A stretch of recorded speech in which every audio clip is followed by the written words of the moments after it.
Squid game, वो web series जिसने पूरी दुनिया में धूम मचा दी, व्यूवरशिप के तमाम रिकॉर्ड्स तोड़ दिए और नेटफ्लिक्स पर राज किया। लेकिन क्या आप जानते हैं, ये सिर्फ एक वेब सीरीज नहीं है, बल्कि असल दुनिया में भी कुछ ऐसे वाक़यात हुए हैं जिसे कहीं ना कहीं स्क्विड गेम के साथ जोड़ा जा सकता है। कुछ ऐसी स्टोरीज सामने आई हैं जिसमें ये बताया गया है कि कैसे अमीर लोग, एलीट क्लास, गरीबों की मजबूरी का फ़ायदा उठाते हैं और फिर इससे एंटरटेन होते हैं।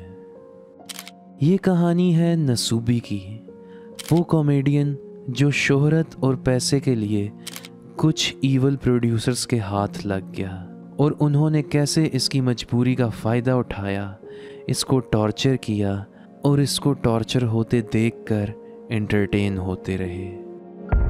I'm proud of all the loot I've acquired.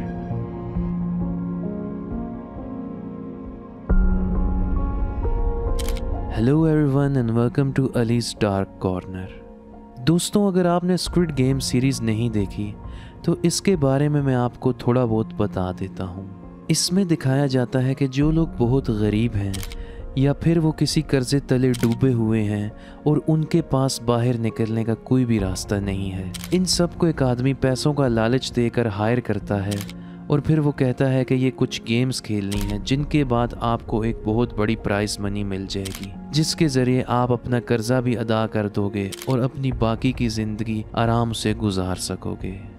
इस गेम की प्राइस मनी बहुत ज़्यादा होती है और वो लोग मजबूर होकर इसमें हिस्सा ले लेते हैं, लेकिन इनको ये नहीं पता होता कि आगे इनके साथ क्या होने वाला है। आगे इनका अंजाम बहुत ही खौफनाक होता है और उनके इस दर्द और मजबूरी का फ़ायदा उठाकर कुछ एलीट लोग होते हैं जो इस सब से एंटरटेन होते हैं।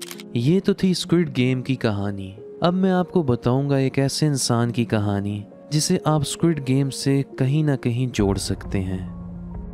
दोस्तों, ये बात है 1998 जापान की।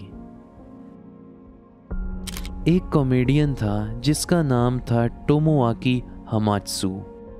इसकी उम्र 24 साल थी और ये एक छोटा मोटा कॉमेडियन था। ये चाहता था कि मैं ज़िंदगी में कुछ बड़ा करके दिखाऊं, मेरा नाम बड़ा हो जाए, मैं फेमस हो जाऊं। इस वजह से उसने एक टीवी शो का ऑडिशन दिया। इस शो का नाम था सुसुनु डेम्पा शोनेन। ये शो बिल्कुल नया नया लॉन्च हो रहा था और उसने किसी तरह इसका ऑडिशन दिया और जीत भी गया। उस कॉमेडियन को शो के प्रोड्यूसर्स ने नसूबी का नाम दिया। ये नाम इसकी नाक की वजह से पड़ा था, जो कि बहुत ही लंबी थी और एक एग प्लांट से मिलती थी। जब ये शो में आया तो प्रोड्यूसर्स ने कहा कि एक बहुत सिंपल सा टास्क है, तुमने एक अपार्टमेंट में रहना है और वहाँ पर सरवाइव करना है। ये टास्क दिखने में तो बहुत ही आसान लगता था, लेकिन जब नसूबी को उस कमरे में ले जाया गया तो प्रोड्यूसर्स ने उसे नंगा होने को कहा। नसूबी ने थोड़ा शर्माते हुए अपने कपड़े उतार दिए और प्रोड्यूसर्स ने कहा कि तुम पूरी तरह से नंगे हो जाओ, तुम्हारे जिस्म पर एक भी कपड़ा बाकी ना रहे। नसूबी ने अपने कपड़े उतार दिए। उसे नहीं पता था कि ये वीडियो टेलीविज़न पर ब्रॉडकास्ट हो रही है। नसूबी को शो के प्रोड्यूसर्स ने नहीं बताया था कि ये सब कुछ टीवी पर दिखाया जाएगा। इस वक्त नसूबी टीवी पर लाइव आ रहा था और उसके प्राइवेट पार्ट को एक एग प्लांट टाइप इमोजी से कवर किया हुआ था। उस अपार्टमेंट में बस एक टेबल, एक बेड और एक स्टोव था। ना ही कुछ पहनने के लिए था, ना ही खाने पीने का सामान मौजूद था और ना ही एंटरटेनमेंट का कोई जरिया। नसूबी का टास्क ये था कि उसे स्वीप स्टेक्स यानी लॉटरी के ज़रिए कुछ चीज़ें निकालनी थी। इसका टास्क ये था कि इसने इतनी लॉटरी स्क्रैच करनी है कि जब तक इसका 1 मिलियन का सामान ना निकल आए। जैसे ही इसका टारगेट पूरा हो जाना था, इसको उसके बाद आज़ादी मिल जानी थी। ये बिल्कुल स्क्विड गेम की तरह था, जहाँ पर कॉन्टेस्टेंट मजबूरी के हाथों प्राइज़ जीतने के लिए अपनी ज़िंदगी ख़तरे में डाल देते हैं। नसूबी को भी लगा कि उसकी फेम का टिकट यही शो है, इसीलिए उसने स्वीप स्टेक स्क्रैच करने शुरू कर दिए।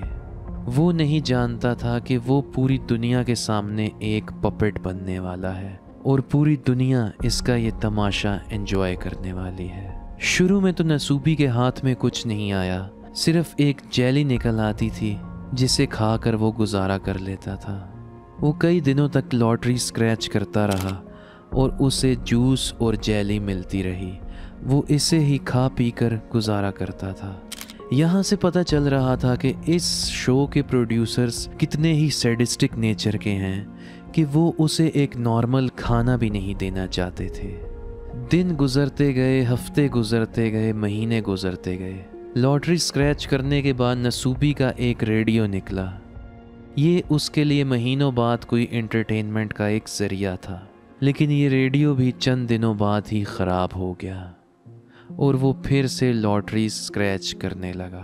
प्रोड्यूसर्स इतने ईवल थे कि वो जानबूझकर उसके अपार्टमेंट के बाहर फूड राइडर्स को भेजते थे। जब फूड राइडर्स आते थे तो वो नसूबी को बोलते थे, हम आपके लिए नूडल्स लाए हैं, स्टेक लाए हैं, पिज़्ज़ा लाए हैं। लेकिन जब नसूबी खुश होता था तो वो राइडर्स कहते थे, सॉरी हम रॉन्ग एड्रेस पर आ गए हैं। काफ़ी दिन बाद नसूबी के लिए लॉटरी में से एक चावलों का पैकेट निकला। नसूबी थोड़ा खुश हुआ कि अब उसे खाने को तो कुछ मिला, लेकिन उसे जल्द ही एहसास हुआ कि ये चावल बनाने के लिए उसके पास कुछ भी मौजूद नहीं है। नसूबी कुछ दिन तक चावल कच्चे खाता रहा, लेकिन फिर उसके दिमाग में एक प्लान आया। उसने उन जेलीज और जूसेस के डब्बों को जमा किया और इन डब्बों के अंदर पानी भर के स्टोव से चावलों को बॉयल किया। और आखिर 1 महीने बाद नसूबी ने कोई पकी हुई चीज़ खाई जो कि चावल थे। इसी तरह दिन गुजरते गए। नसूबी लॉटरी स्क्रैच करता रहा। उसने कुछ चीज़ें जीतीं, लेकिन इनका इसे कोई भी फ़ायदा नहीं था। कुछ ऐसे कपड़े निकले जो इसे बहुत छोटे थे, ये पहन नहीं सकता था। उसने कुछ चीज़ें जीतीं, लेकिन वो इसके किसी भी काम की नहीं थी। एक साइकिल मिली जिसके चलाने के लिए कोई जगह नहीं थी, लेकिन नसूबी ने हार नहीं मानी और वो अपना काम करता रहा। नसूबी का दिमाग थोड़ा तेज़ था। उसने इस साइकिल को अपने कमरे में फ़िट कर लिया और वो इसे हर वक्त चलाता रहता था ताकि उसकी एक्सरसाइज भी होती रहे। कुछ दिन बाद लॉटरी में से नसूबी के लिए स्टेक्स निकले। ये 5 स्टेक्स थे जिन्हें देखकर नसूबी बहुत खुश हुआ। उसने ये स्टेक्स पकाए और 2-3 महीनों बाद उसके जिस्म के अंदर प्रोटीन का कोई सोर्स गया। कुछ दिनों बाद उसका लॉटरी में से एक स्टफ़ टॉय भी निकला जिसे उसने अपना दोस्त बना लिया था। दोस्तों, जैसा कि नसूबी बिल्कुल अकेला था, इसके साथ बात करने के लिए कोई नहीं था, इसलिए इसने उस खिलौने को ही अपना दोस्त बना लिया। वो इससे बातें करता था और इसको घुमाता फिराता था। दोस्तों, यहाँ से ही नसूबी के अकेलेपन का एहसास होता है कि उसकी मेंटल हेल्थ कैसी हो गई थी कि वो एक बेजान चीज़ के साथ बातें करने लग गया था।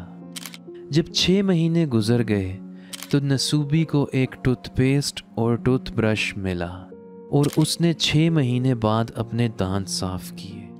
दोस्तों, ये एक ऐसा चैलेंज था कि अगर आप या मैं इसे करने बैठें तो हम जीते जी ही अंदर से ख़त्म हो जाएं और डिप्रेशन हमारी जान ले ले। लेकिन ये नसूबी की हिम्मत ही थी कि वो 6-7 महीने लगातार इस चैलेंज को करता रहा। 7-8 महीने गुजर गए।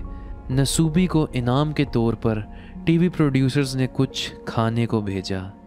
नसूबी खुश हुआ, लेकिन जब उसने ये पैकेज खोला तो इसके अंदर से डॉग फूड निकला।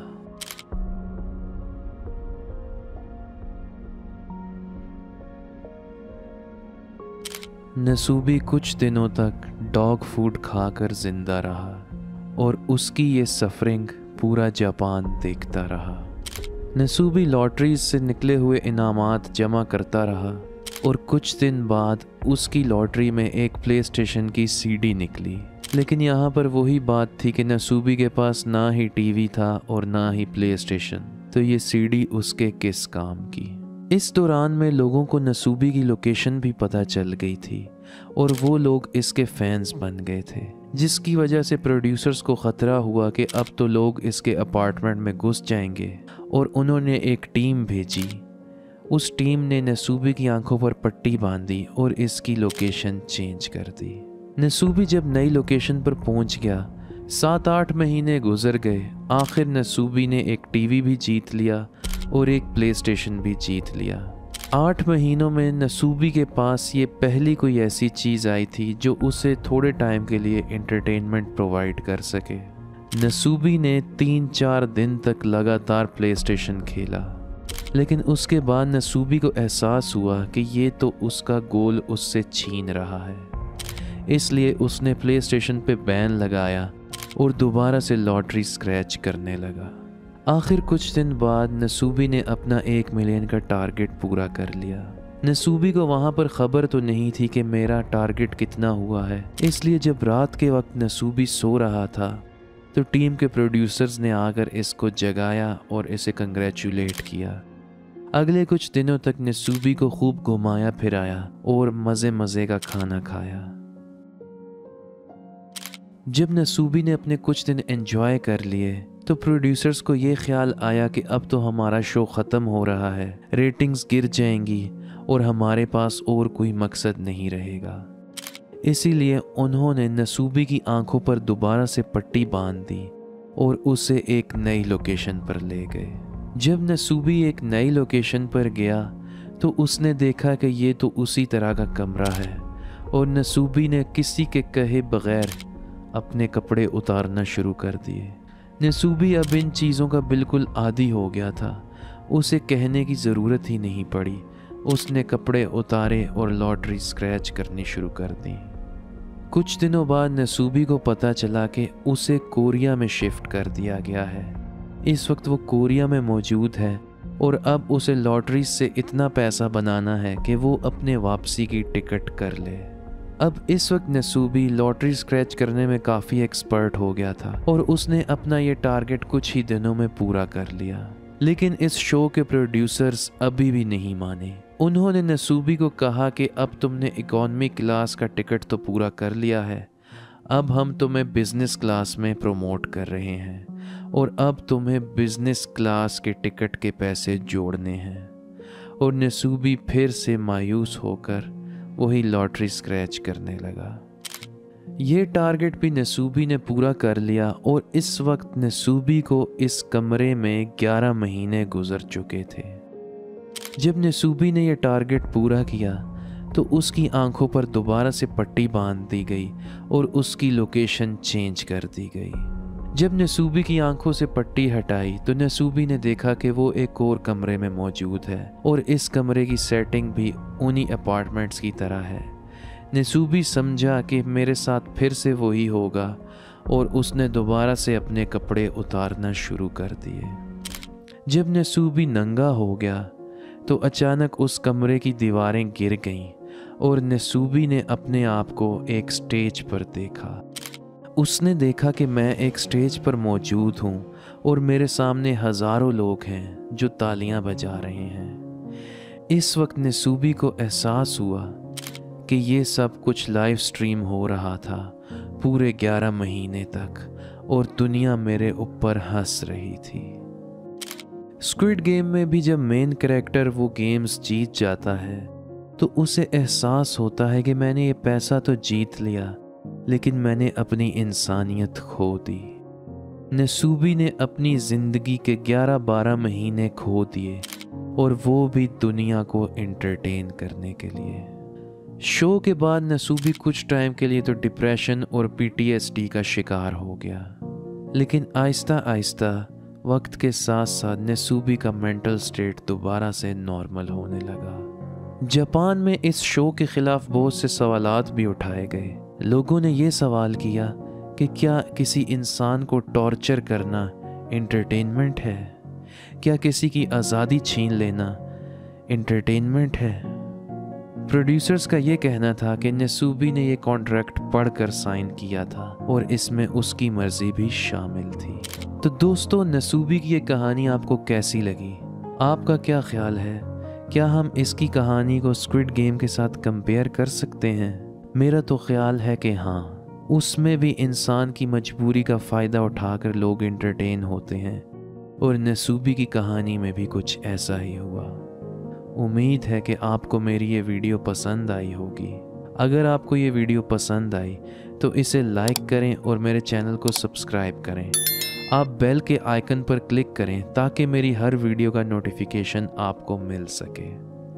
मैं इस तरह की इंटरेस्टिंग वीडियोस लाता रहता हूँ। मिलूँगा आपसे नेक्स्ट वीडियो में। अपना ख्याल रखिएगा। Good night.